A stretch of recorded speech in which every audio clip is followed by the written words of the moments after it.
Good morning, children. How are you all?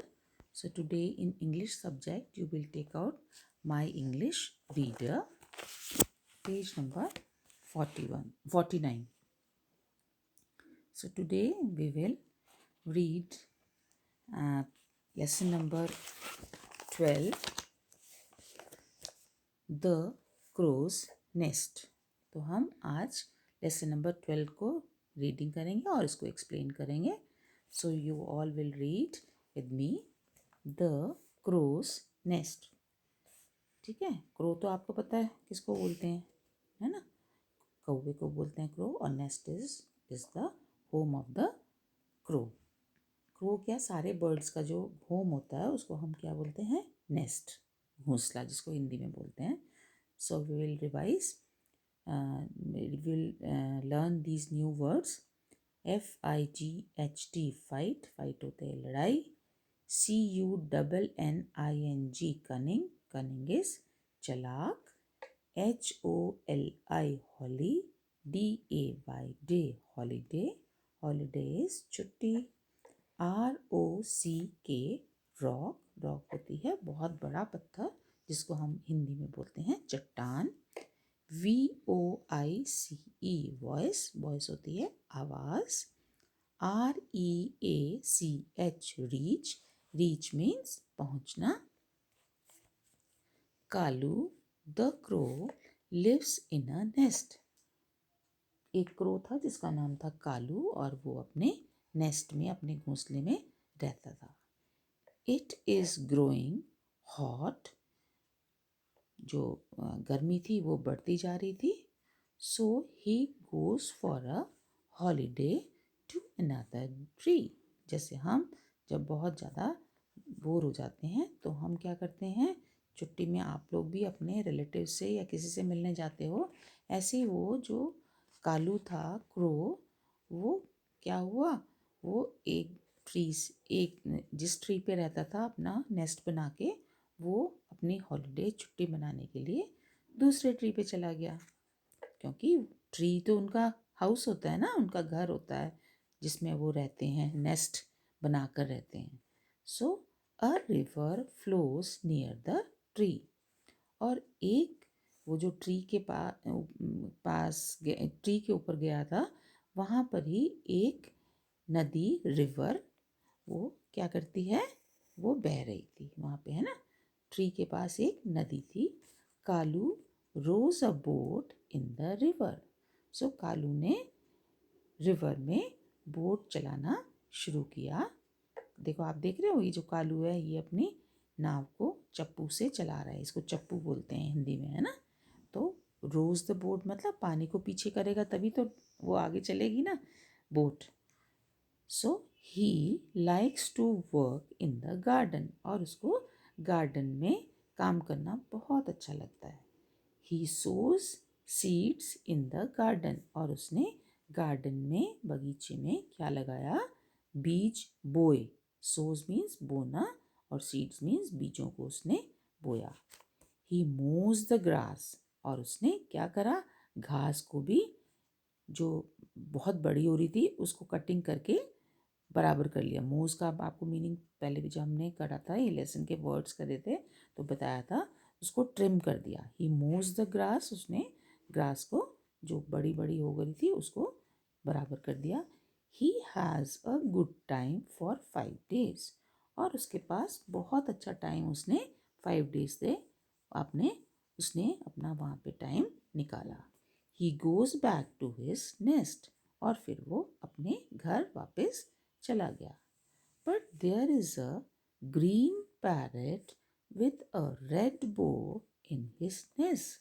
लेकिन जब वो अपने घर जाता है तो उसने क्या देखा कि उसके नेस्ट के अंदर, उसके घोंसले के अंदर कौन बैठा हुआ था बेटा, एक पैरेट. और उसने क्या पहना हुआ था, रेड बो पहनी हुई थी. ये देख रहे हो आप, ये रेड बो.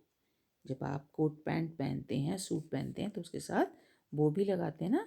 सो उसने क्या पहना हुआ था, रेड बो पहनी हुई थी. और वो उसके घोंसले में आकर, उसके नेस्ट में आकर बैठा हुआ था. This is my nest says Kalu. Kalu जो क्रो था उसने बोला ये तो मेरा नेस्ट है. But now I live in this nest, says the parrot. लेकिन पैरट ने बोला कि नहीं, अब तो मैं इस नेस्ट में रहता हूँ. So take out the next page, page number 50. The crows gives a blow to the parrot. और जो क्रो था उसने क्या करा, पैरट को एक मुक्का मार दिया, है ना. ये देखो, ये क्या कर रहे हैं, आपस में लड़ रहे हैं. The parrot also gives a blow to the crow. और पैरट ने भी उसको एक मुक्का मार दिया क्रो को. There is a big fight. और वहाँ पे बहुत बड़ी लड़ाई शुरू हो गई. All the animals come to see the fight. सारे एनिमल्स ये सब लड़ाई देखने के लिए आ गए. ठीक है. फिर क्या हुआ, द फॉक्स सेज, जो फॉक्स थी उसने बोला, go to the king, king के पास जाओ, राजा के पास जाओ. He is sitting under the big rock. और वो बिग रॉक जो है बहुत बड़ी, जहाँ चट्टान है वहाँ बैठा हुआ है. He knows what to do. और उनको पता है कि क्या करना है. The two birds go to the big rock. वो जो बर्ड्स थे, कालू और जो पैरट था, वो कहाँ जाते हैं, बिग रॉक पे जाते हैं. The eyes of the cunning fox glow. और ये देखकर जो कनिंग फॉक्स, आपको पता है ना फॉक्स बहुत चालाक होती है, तो उसकी आईज जो है चमकने लग गई. क्यों चमकने लग गई ये आपको आगे पता चलेगा. He thinks I will eat them. और उसने सोचा कि मैं तो इनको खा जाऊंगी. But I must go slow और दे विल फ्लाई अवे. लेकिन मैं बहुत धीरे धीरे चलूँगी जिससे कि वो मेरे को देखकर उड़ ना जाए, है ना. When the birds reach the rocks. और जब बर्ड्स रॉक के पास पहुँचते हैं, they hear a voice saying. उन्होंने एक आवाज़ सुनी, come here, tell me your story. उन्होंने आवाज़ सुनी कि कोई बोल रहा है, यहाँ आओ और मेरे को अपनी स्टोरी सुनाओ. Since it is very dark under the rock. क्योंकि उस टाइम बहुत अंधेरा हो गया था रॉक के नीचे. The birds are not able to see the king. क्योंकि अंधेरा हो गया था तो बर्ड्स ने देख नहीं सके कि किंग जो है कहाँ पर है. As soon as the birds go near the fox. और जैसे ही बर्ड्स फॉक्स के पास जाते हैं, the fox jumps on them. जैसे वो उसमें चट्टान के पास जाते हैं, अंधेरा भी हो रहा था तो उनको दिखाई नहीं दे रहा था. फॉक्स ने जंप करके क्या करा, उन दोनों को पकड़ लिया. The fox jumps on them. Fox जो थी उनके ऊपर झपट्टा मार लिया उन्होंने. And he kills and eat them. और उन्होंने क्या करा, उसको मारा और खा लिया. तो जो फॉक्स थी वो देखो कितनी चालाक थी. उसने बोला कि आप अपनी लड़ाई जो है किंग के सामने करो, किंग को बताओ अपनी स्टोरी कि आपकी क्यों लड़ाई हुई, और मैं क्या करूँगा, इन दोनों को खा लूँगा. क्योंकि वहाँ पे किंग तो था ही नहीं, तो उन दोनों को धोखा देकर इसने ऐसा काम किया. सो हमको इस स्टोरी से क्या मॉरल मिलता है, इस स्टोरी से हमें ये शिक्षा मिलती है कि हमें कभी भी आपस में लड़ना नहीं चाहिए. हमेशा अपने आप सॉल्व करनी चाहिए प्रॉब्लम, बजाय कि आप लड़ें और फिर जो हो किसी का नुकसान हो. So this is your story. So you will read lesson number 12, the crow's nest, and you